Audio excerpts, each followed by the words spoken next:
இப்போ வந்து எப்படி அஞ்சுன் பேபி அஞ்சுன் பேபியா இருக்கும்போது பேபியா கூப்பிட்டீங்க. இப்ப ஏன் என்ன பேபின்னு கூப்பிடுறீங்கன்னு. அது இல்ல அது அது எவ்வளோ அப்படியே அது எப்படி வந்துருச்சு இருக்கு? அது. இப்ப நான் நான் சில இந்த மாரி குழந்தை நட்சத்திரமா இருந்து வளர்ந்ததுக்கு அப்புறமா சில பேர நான் இன்டர்வியூ பண்ணியிருக்கேன். ஈவன் இந்திரா அம்மா கூட இன்டர்வியூ பண்ணியிருக்கேன். பேபி ம். இந்திரா அம்மாவ. கேட்டாங்க, "வளர்ந்ததுக்கு அப்புறம் கூப்பிடுறது எப்படி இருக்கும்? பேபின்னு கூப்பிடுறதுக்கு" அப்படின்னு. உங்களுக்கு எப்படி இருக்கும் அது?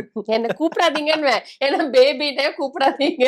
வெறும் அஞ்சுன்னு கூப்பிடுங்கன்னு. இல்ல, இல்ல. அது அப்படிதான் செட் ஆயிடுச்சு அது பேபி அஞ்சுன்னு.